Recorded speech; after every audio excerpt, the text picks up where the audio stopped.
Welcome back to Footballology. So, as you guys have known, that we're doing a 2021 Jets rebuild, or what we feel like the roster should look in the future. Now, this side of the ball took me a lot longer because I believe in defense wins championships, and I put a lot more effort into this. This took me about 2 days. This video was supposed to be out a while ago, but I really wanted to make sure that I crossed my T's and dot my I's, and really got this roster or this defense side of the ball right. Because I know offensively what we're going to be, we're going to run the ball, we're going to try to play control ball, and if we got that kind of offense, that I really want to have a really stout and strong defense. And like I said, this took me a while. It's not perfect, and a lot of things can change. A lot of things are subject to change because of contract signings and free agent signings and draft picks or whatever the case may be. We're not 100% sure what it's going to look like, but this is just kind of what I can gather with all the information that was out there on the interweb. So I brought the New York Jets depth chart over to Excel just to kind of give an idea of what it looks like, and so I can go in and change. This is what they currently have up on their website as far as their depth chart goes. And as you guys can see, defensively, we're just not that healthy. We're not that talented, I guess you could say. There's some names there, there's some pieces there that have shown up on the Jets defense as of recent, but I don't think the Jets defense is that good right now, and so things can definitely change. So that was the Jets. This is the current Jets roster. So we're gonna flip over to my 2021 Jets roster, and so now if you guys see this, what you see on this roster is we kept Quentin Williams because I feel like Quentin Williams is really good. I guess first and foremost, my defense coordinator. Now, the current defense coordinator is Greg Williams. I'm not a big fan of Greg Williams, not even because of the whole Bounty Gate thing that happened in New Orleans, but just in general. If you go look over the course of his career, he really never put together a true solid defense, and he's never done anything great. I don't know where he comes from and how he kind of inserts himself into the NFL and why he keeps getting jobs, but I don't feel like he was ever great. So the first thing I did was bring in Wade Phillips as my defensive coordinator, with Brian Schottenheimer being my offensive coordinator and Wade Phillips being my defensive coordinator. I feel like, or I guess Brian Schottenheimer being my head coach and Wade Phillips being my defense coordinator, I feel like I can get that run first offense with that really stout defensive feel. This was really hard. Just picking the coordinator along was really hard. It was between Wade Phillips and Michael Singletary was another guy I was really excited for, but Wade Phillips' resume just speaks more to me than Michael Singletary's resume does. So we went with Wade Phillips as a defense coordinator position. He likes to run a 3-4, and that's really another reason why I went with it. Up on the Jets, or currently on the Jets website, they have their defense scaled as a 3-4, and so I was going to stick with the same scheme because we have a lot of good pieces in place already as is. Williams being one of those pieces playing the defensive end spot in the interior. He's a guy that can definitely get up the field and really control guards. He likes to play inside and can do a lot more work in there, and so we play in a 3-4. He's definitely going to be a defensive lineman, defense end, and the 3-4, and that's going to really kind of allow us to control that middle. Now, I've been trying to pronounce this guy's name for like the last 10 minutes. Fatuski, I can't say his name, but whatever. Him playing nose tackle is really strong and a really good idea. I looked at him, I didn't know anything about him, went back, watched everything I could possibly find on him. I definitely like him playing nose tackle, but that would be another interesting piece in the offseason that we could probably adjust or address and go out and go get somebody at that position. But for the most part, I like him at that spot. Montrevius Adams was a free agent acquisition that I felt like was necessary. He's a guy that's currently in Green Bay playing defensive end. Once again, we're playing a 3-4 defense. Bring him in as a defensive end and a 3-4 defense. It kind of gives us two big, powerful ends in Williams and Adams, and we can definitely control the interior and control those guards. And being able to control those guards is definitely going to allow us to control the run game, and that's really what we want to do for the most part. And then Vic Beasley currently is a Tennessee Titan that is supposed to be coming up for free agency. He signed a 1-year deal with Tennessee. I like him as an edge rusher. He did really well when he was in Atlanta, but I know for the most part, when he was in Atlanta, he kind of was having some up and downs. He had a really strong season at 15-5 or 15.5 sacks, and that's really like, I feel like that's who Vic Beasley could be. And so I definitely want to bring him in, pit him with Wade Phillips in his defense, allow him to eat off the edge and do what he does best.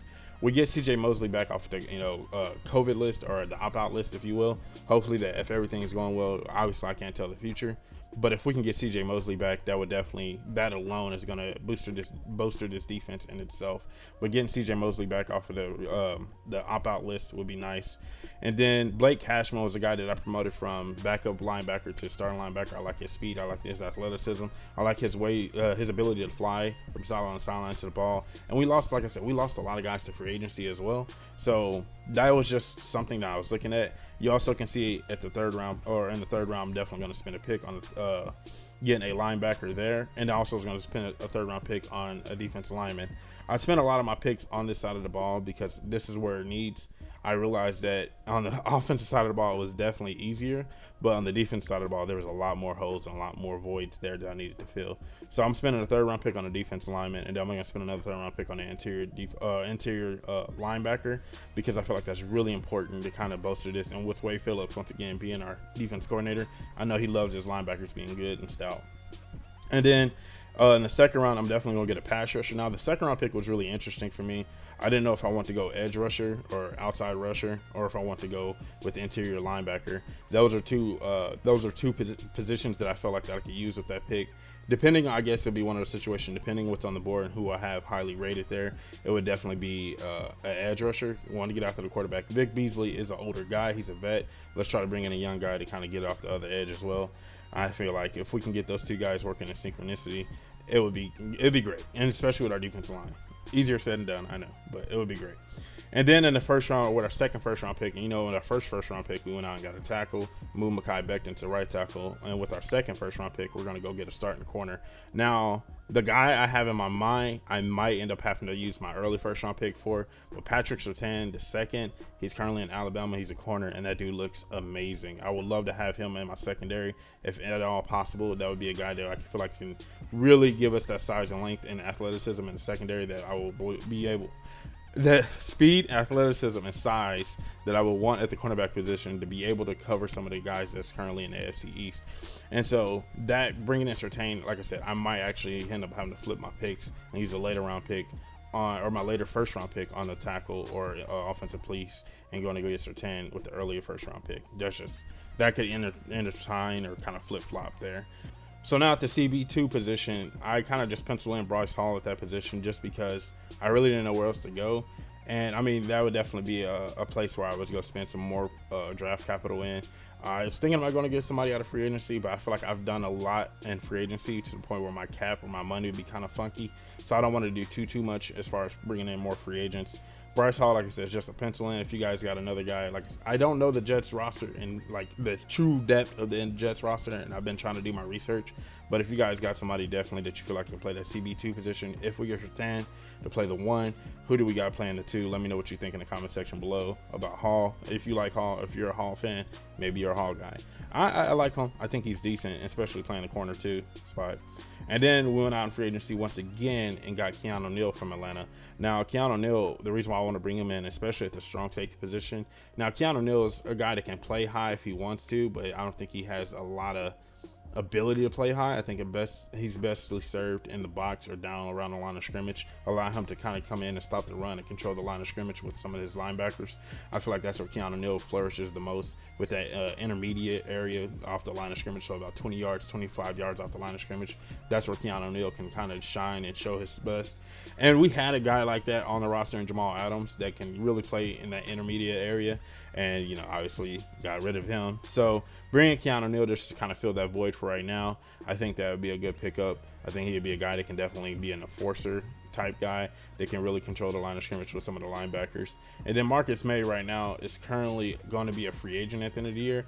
Ideally, I would like to bring him back if possible. If not possible, that would be another area that I would have to use some draft capital in to try to bring in some safeties that could possibly play that high safety role. I would want to, I hate to say this, but I would want an Earl Thomas type guy there. I mean, if Earl is available, why not bring in Earl as well? But I would definitely want that, that high range or that flying around safety like a Micah Fitzpatrick, a guy that can sit at the top of the key and see the field and play the ball and break on the ball and really kind of control the top of the field like that. So that's my New York Jets defense. Let me know what you guys think. Like I said, those are just some guys that I felt like they really need to. I feel like they can come in and make an impact on this roster, and that the Jets should kind of go out and seek. I mean, I'm the Jets GM right now for this video purposes, or in my fantasy land, if you will, but I think this is good. Money wise, I don't know a lot, so that was once again, like, I don't know what the contracts could be like or what this guy is gonna do. Is it a 1-year deal, a multiple year deal, whatever the case may be. Some other things that I did too that I want to talk to you guys about real quick was Deshawn Hall is currently lined up as a defensive lineman for the Jets. I don't like that for him.